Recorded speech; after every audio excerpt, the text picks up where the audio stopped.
Baik, kita kembali lagi, ada Billy Saputra dan juga ada Nursya ya. Nursya ini yang membagikan pengalamannya ketika wajahnya itu muncul hiperpigmentasi, jadi warna pigmen yang gelap itu muncul semua setelah menggunakan skincare yang mengandung bahan merkuri.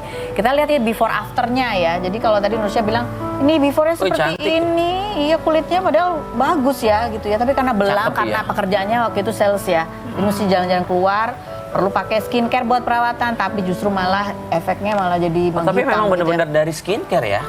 Iya, dokter udah bilang begitu ya. Dokter udah bilang gitu. Dan merkuri kan katanya bisa menyebabkan juga ke dalam organ juga berefek. Iya. Tapi kamu udah cek? Udah, semuanya normal. Semuanya normal ya. Ini dan kamu sekarang sudah perawatan ya untuk wajahnya? 4 bulan?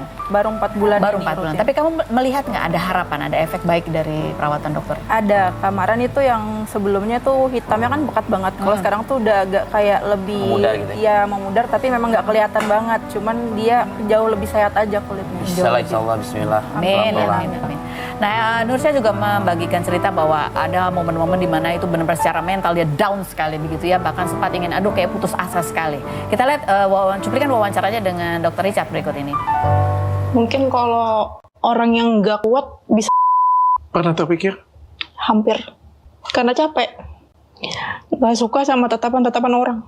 Terus nggak tahu akan sembuh apa enggak. Aku boleh cerita waktu itu momen yang terberat yang kamu alami? Momen terberat itu pada saat 2019 ke 2020 waktu itu, karena jatuhnya parah banget ya. Jadi di dalam itu kayak ngerasa aku harus gimana ya gitu, dan hampir beberapa kali menyakiti diri juga. Terus sadar kalau sebenarnya aku punya tanggung jawab yang lebih kan, karena sebelumnya udah ada anak, terus juga keluarga tuh sebenarnya support, cuman karena memang tekanan mental dari diri sendiri kan, jadi kayak lebih ya berulang kali bangkit jatuh seperti itu. Ada banyak kata-kata orang yang juga menyakiti buat kamu? Banyak banget. Siapa yang mengatakan? Orang yang kamu kenal?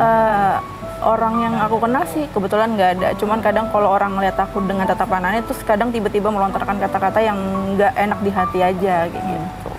Sambit. Biasanya momen-momen apa tuh kamu ngerasa? Pada saat sendirian kah di rumah atau pada saat apa? Lebih ke saat sendirian. Karena aku juga nggak pernah ngasih lihat ke orang-orang kalau aku tuh ada di fase seperti itu. Jadi di luar kamu kelihatan seperti biasa aja. Semangat terus. Begitu di balik pintu itu beda sekali. Beda. Anak kamu gimana? Anak aku selalu support sih. Jadi mendoakan, terus sampai detik ini dia bilang, kemarin terakhir bilang, aku bangga sama mama. Kenapa dia bangga? Karena mungkin sudah melewati masa yang dia tahu juga, cuman dia yang tahu gimana aku menjalani proses kehidupan gitu. Jadi kayak dia ngerasa aku bangga sama mama. Waktu itu kamu bekerja untuk menghidupi anak kamu juga? Setelah waktu itu 2013 juga kamu baru bercerai? Iya. Jadi menghidupi gitu. Karena harus ada tanggung jawab yang aku bebankan. Jadi harus sebisa mungkin melawani hal-hal yang negatif gitu. Tapi setelah ini kan kamu sempat berhenti bekerja? Sempat berhenti kerja, terus jualan online aja. Jualan online. Karena nggak berani berhadapan sama orang kan. Padahal kamu sebetulnya harus memenuhi kebutuhan anak kamu. Iya benar. Itu pasti berat juga buat kamu ya? Berat. Iya harus dijalani.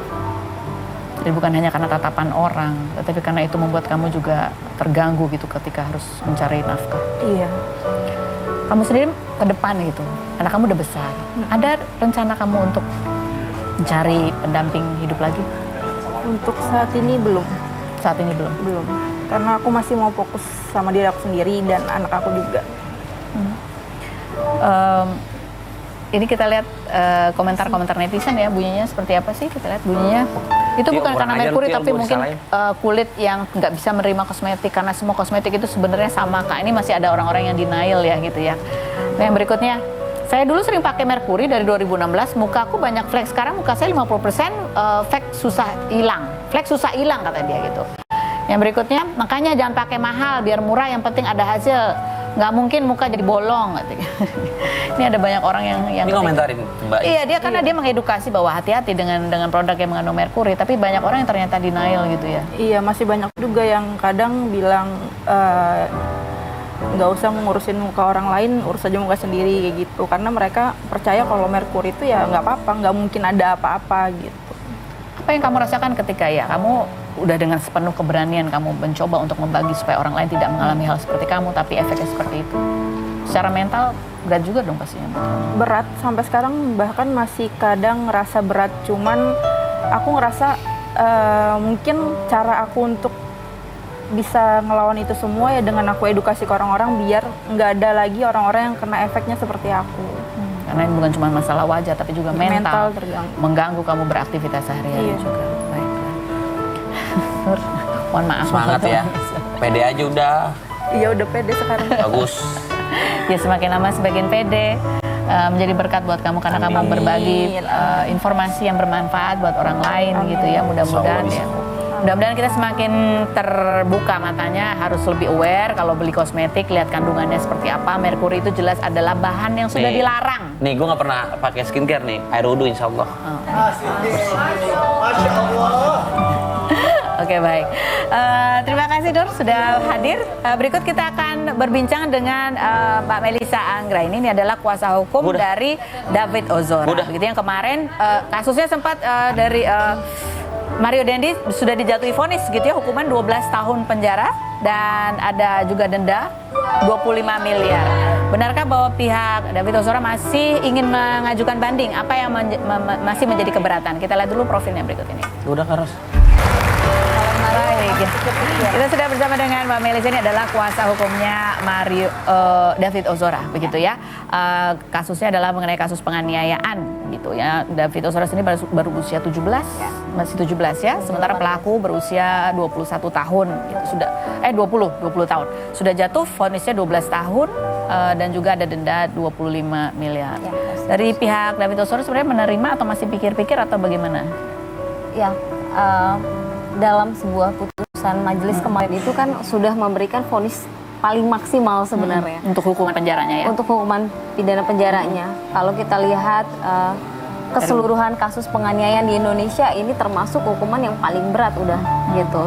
Nah, tapi kalau ditanya ke ayahnya David apakah sudah ada rasa keadilan di situ, tentu karena David belum kembali normal, setiap hari dia masih melihat anaknya ada penurunan ini dan itu, sehingga tentu belum temu nilai keadilannya. Tetapi ini adalah fakta yang harus diterima, kita hukum normatif, sehingga ya mau tidak mau harus diterima. Tapi kami melihat dalam putusan majelis hakim kemarin, yang pertama bahwa keseluruhan delik pasalnya sudah terpenuhi unsur-unsurnya. Unsur-unsurnya terpenuhi, makanya jatuhlah vonis. Jatuhlah vonis. Termasuk juga ada denda 25 miliar yang dijatuhkan gitu ya, dari sebetulnya tuntutan harapannya dari pihak penggugat ini adalah 120 miliar. Sebenarnya nilai itu kan bukan nilai uangnya ya, tapi apa yang ada di balik itu. Kita akan bahas setelah berikut ini, jangan kemana-mana, tetap di Rumpi.